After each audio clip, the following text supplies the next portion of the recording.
My public transportation priorities are twofold. Number one, putting more operational funding in place for the MBTA. And number two, developing line by line rail improvement plans for each of our commuter rail lines. The next thing I want to focus on in work is the Worcester line and the Fitchburg line in particular. But let me talk about what I mean by each of these two fundamental priorities: more operational funding for the MBTA and a line by line rail improvement plan.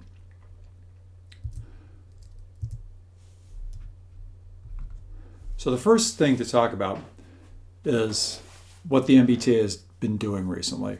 Over the past few years, the MBTA has dramatically increased their construction work in progress. It's a huge accomplishment to be moving as much money out the door as they are moving, and it's not easy. And I want to talk a little bit later about what they're getting for that. But what I want to highlight here in this slide is that as they've been increasing their construction work and their capital spending, they've actually been decreasing their operating budget and squeezing headcount. And that has consequences. And that's what I think we need to talk about. First, there's been undermanagement of maintenance. We had the huge disruption of the Red Line last summer, which was caused by fundamentally failing to put a cover over a ring underneath the subway car that derailed. The picture over here in the lower right-hand corner is on the left piece of it. This shiny bright ring is the way the ring is supposed to look. It's part of the assembly underneath the car that conveys the electricity from the third rail through the motor and back down into ground. And it's normally covered, it's clean, and it's smooth. But because it was uncovered, because somebody didn't fail to replace a cover over this part, the part got dirty and pitted and nicked. And so instead of transferring current smoothly, it sparked. That's those sparks emanating from this thing spread over the axle that it was attached to and caused that axle to crystallize and ultimately shatter. And why did that happen? Because of a failure to cover it. Now, the MBTA, to its credit, opened up itself and said, it brought in 3 very senior executives and said, hey, are we doing something wrong? And do we have the safety culture we need? And the answer they got back was no. And what this slide tells you is that fundamentally part of the problem is lack of money being put into maintenance. And that's a very serious concern. And the consequence, the risks of failing to put money into maintenance are the tragedy, the wasted millions of hours of commuter time that we had last summer. This is an image of the commuter rail yard or rail yard down in South Boston. This is a picture I took. I'm standing underneath the Southeast Expressway over here, and looking across this red arrow to where those cars are. The tip of the arrow is about where the cars are, and as you can see in this image that's prepared by the Woods Hole group of flood risk in 2030, the parts of the yard are starting to be into relatively higher risk categories that are really not acceptable.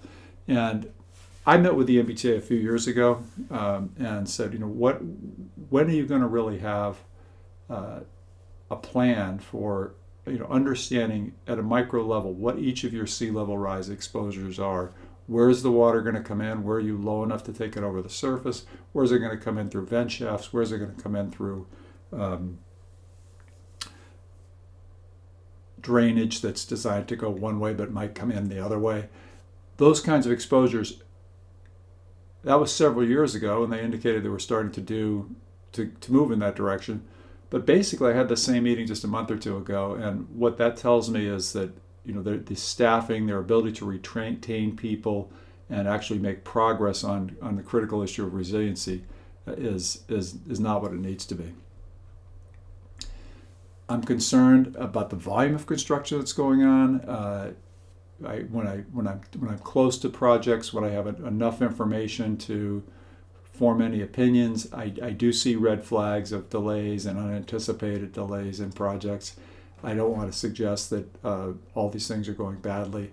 I certainly hope that's not the case, but I think we're right up at the edge of our ability to manage projects out the door and to stay on top of the projects that are in progress.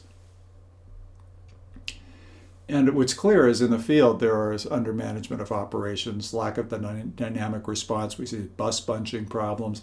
These are things that can be managed when you have the right number of people on board, but we just don't. And at the same time that we're squeezing all these areas from a personnel standpoint, we've got the picture of rapidly rising fares as compared to the cost of living. And all this together adds up to me to a picture that we need to have more annual operational funding for the MBTA. It's needed for what we're trying to do now. It's needed to build for the future.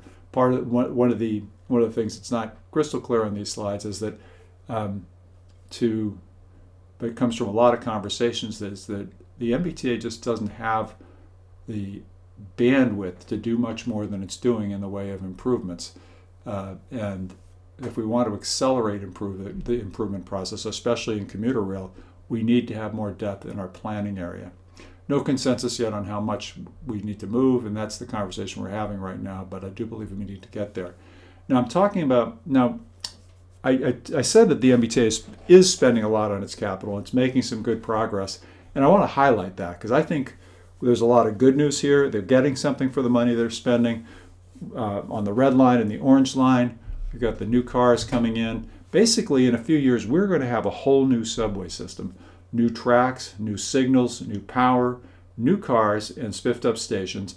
And what that means is we're really going to feel that. And there's passionate engineering leadership at the MBTA, and I think they've done a great job in recognizing we need to fix the system. We can't have 100-year-old parts. They're going to keep breaking. But they've thought about what does it take to fix the system in a way that actually improves the system. And so what they've thought through is how to fix the red line and the orange line so as to increase the carrying capacity of those lines by about 50%. That will make a big difference for commuters. And the green line is about 5 or 10 years behind the orange line and the red line, but going in the same direction to a potential full doubling of capacity if we follow through on that. I think there's a lot of good thinking going on in the buses. The big question mark is the commuter rail. In all the studies, commuter rail is a big question mark, and it's still really a question mark. So let's talk about commuter rail. Going in the wrong direction here. In the context of all these conversations, especially around commuter rail, happen in the context of congestion. There's congestion in all of the roads, or a huge portion of the roads, an unacceptably high portion of the roads inside 128 at rush hour, and so that's a huge concern for us. What needs to happen is we need to take advantage of the rail network we have. Boston is blessed by having been around in the 19th century when rail was king. And so we have a very thick network of rail lines that comes into the city and to some extent around the city. And those are hugely valuable. It's very hard to assemble that network. And people are asking the question, there's been an advocacy push around this image of regional rail. What if we took advantage of those rail lines and really provided a much higher quality of service? Now, here's the thing. To really do this maximal vision of, let's say, roughly 15-minute service around all of these lines, so that you could get on the train any place and not have to wait for a long time and go wherever you want to go on the system. That turns out to cost about $30,000 for each new transit rider, including capital. So for each new rider that you're bringing on, and who's going to ride the train more or less every day, you're going to spend $30,000 per year. That's $30,000 per year for each single new rider. If you leave out the capital costs, the $30 billion, and you don't try to spread that across years and include that in the picture, but you just focus on operating costs, it's still almost $10,000 per new rider. If you limit it to, if you expand the count, the denominator, to include all riders, not just new riders. I mean, a lot of the riders are shifting from one mode of public transportation to another.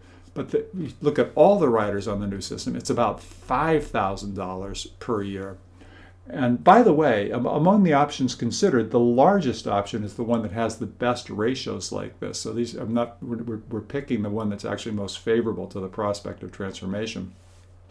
But so for $5,000, $4,985, just for all riders, that's not radically different from what we're spending today for our commuter rail riders.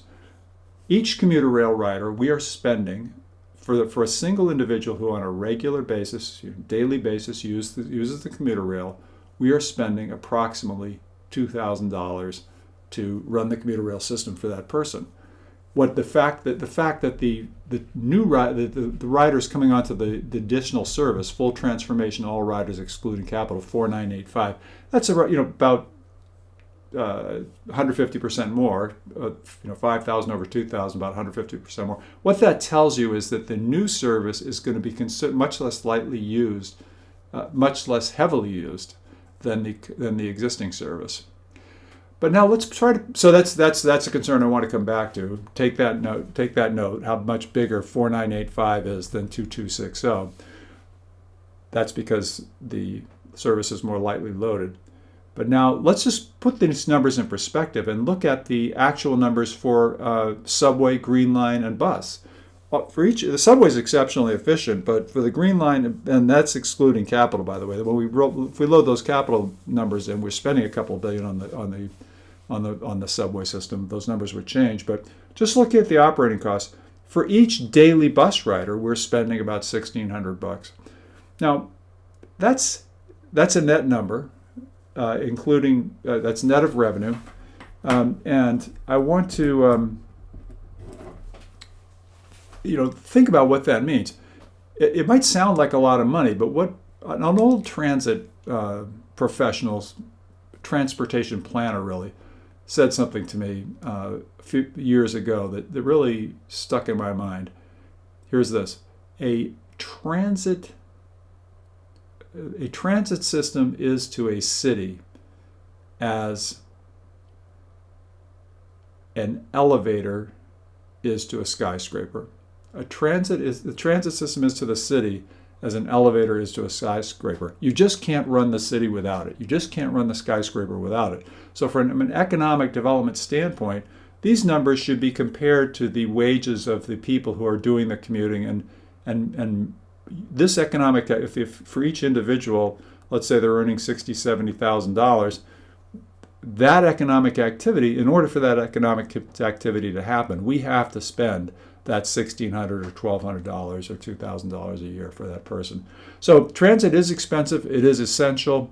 Now, but one of the questions, but when you look at those really large numbers, for the new stuff, you have to ask the question, how does it fit? How does it fit in the big picture?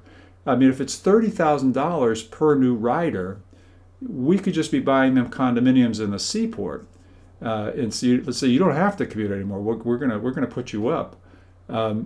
So, and from an environmental standpoint, we also have to ask, is this the best use of the money? So, coming back to the congestion issue, you have to ask the question: will this rail improvements be part of the a solution to congestion? Now, there were some numbers that came out last summer from the governor's study of congestion.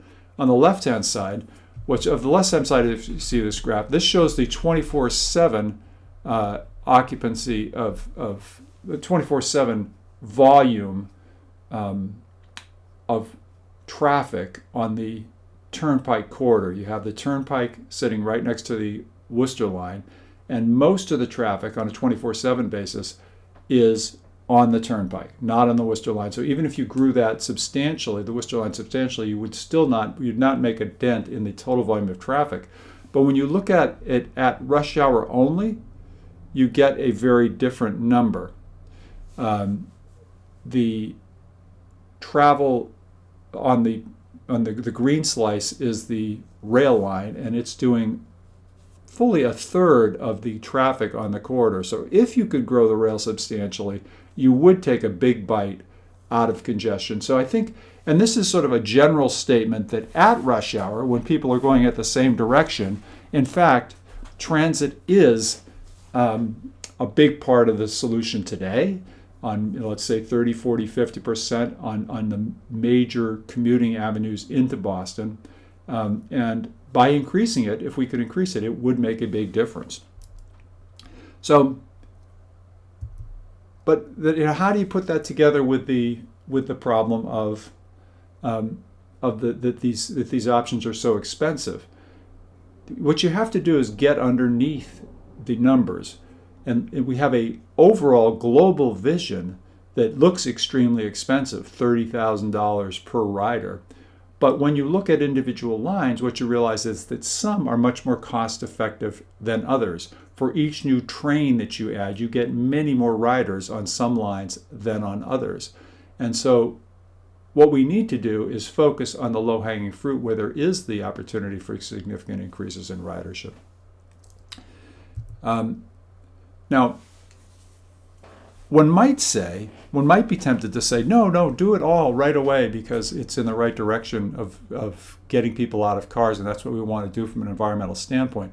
But this slide highlights that actually, even from an environmental standpoint, we have to be sensitive to what is most cost effective, what is going to be used most heavily. So take a look at this. The top bar shows that a single occupancy vehicle that's getting 25 miles per gallon burns about 800 pounds of, generates about 800 pounds of CO2 for every 1,000 passenger miles it goes. So that's basically a simple mathematical number. But the 5 bars below that, trolley buses, motor buses, commuter rail, subway, green line, those are actual numbers based on the fuel usage and passenger occupancy of our Boston trolley buses, motor buses, commuter rail, subway, green line. And what those numbers show is that, surprisingly perhaps, for example, motor buses are just not that much greener than cars. It feels a lot greener to get, to be in a bus than to be in a car. And on any given day, it is greener because you're not adding to the amount of carbon being produced if you get on the bus, whereas you would be if you drive. But overall, buses are not that much more cost efficient than single occupancy vehicles. Why? A diesel bus gets about 3 miles to the gallon. So at 3 miles to the gallon, unless there's at least 10 people on that bus, it's really not better than those people being in cars. If there's just 2 people on the bus, it would be greener for them to be driving than to be riding the bus. Now, the average occupancy of the system, the average numbers of passengers on a given vehicle, is actually much less than you might think it is. Because let's say the bus goes in full from an outer location to downtown in the morning rush hour, but then it's got to go back empty to go back and pick up more passengers. So right there, the average load is approximately half of a full bus. And then you figure that you also have to have some night service and some midday service that is going to be less heavily occupied to make the whole system, to make the system viable for people. And the result is that the average number of passengers on a motor bus in the MBTA is only about 13, which is just not that much better than that break-even point of 10. So that it's more efficient to be on to have a bus system, but it's not that much more efficient from an environmental standpoint. Again, the reason we need to rely on public transportation is not so much for an environmental benefit, although it has an environmental benefit. It's primarily to make the city work. We just cannot make the city work without public transportation. So The main point is here is, again, that we want to focus on the lines that have the highest return on investment. So the ridership constraints, the ridership response to investment is going to depend on a lot of different things in different lines. On the one hand, it's going to depend in part on the outright access. Is it near are the stations drivable or walkable? Is there enough parking at the stations if it's a drive-to station? Does it have level boarding? Is it easy to get passengers on and off the train at the station? In some instances, electrification may be a critical thing in terms of ridership. If you want to have, if the stations are close together, the electric trains can accelerate much more quickly. And then down below, I've got just to highlight the scheduling issues here. You have complex mathematics to figure out whether you can run increased service on any particular line. And some of the lines have 3 tracks, some of them have 4 tracks, some of them have only 1 or 2 tracks, and the ability to run express service, local service, more frequent service, all depends on a lot of mathematics about how the rails are actually put together. And of course, that has to include what's happening at South Station and North Station.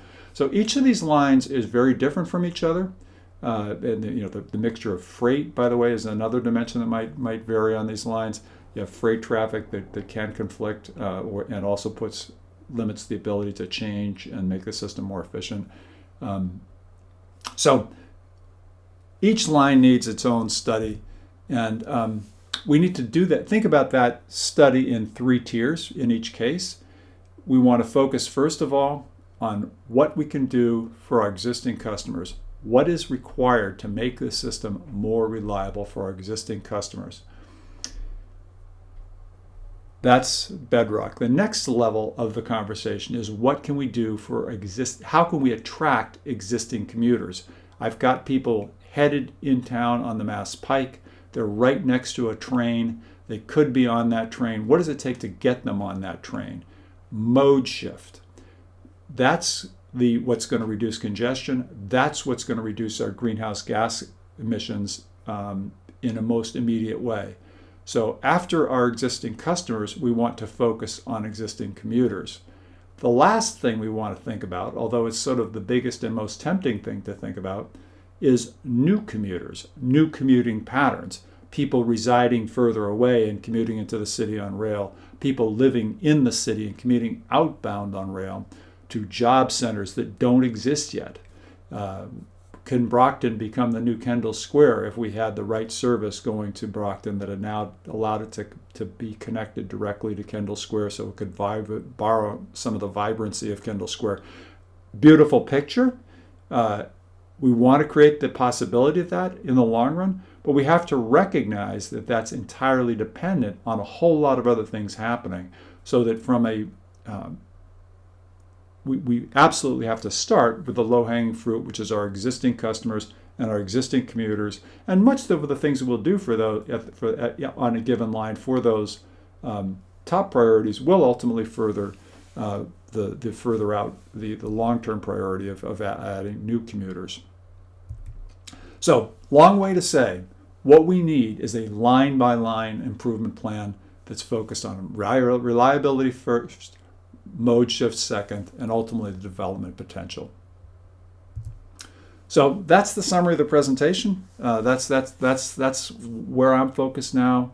More operational funding for the MBTA, line-by-line rail improvement plan, and I want to focus on these 2 particular lines because those are the ones I serve in my district. I want to finish with one last bigger picture comment here. In a 2-part statistic, which has come to me that I think we need to really put our minds around and recognize the truth of. In Massachusetts today, we drive approximately 60 billion miles a year. 60 billion with a B. You can build that number up a few different ways, but that number is the right order of magnitude. To get to it one way, a simple way, think of about 7 million people in the state, about 5 million adults, about 1 car per adult, 5 million cars, and each one at 12,000 miles a year works out to 60 billion miles per year. And By contrast, we do have data for how many passengers each of our transit agencies in the state carry. So if you take all the transit agencies in the state, all modes of travel, bus, commuter rail, subway, ferry, light rail, all of them combined add up to only 2 billion passenger miles per year. So on the one hand, we have 2 billion in public transit, 60 billion in automobiles, and so even if we could quadruple over the next 30 years our transit ridership, and nobody has a plan that comes close to doing that, we would still have most people in private vehicles. And so over the time frame in which we need to reduce our greenhouse gas emissions, we want to be at 0 by 2050, and the sooner the better, we're not going to get rid of cars. And so we have to be focused on electrifying the private vehicle fleet. So that is also a significant priority for me. Thank you so much for being with me for this.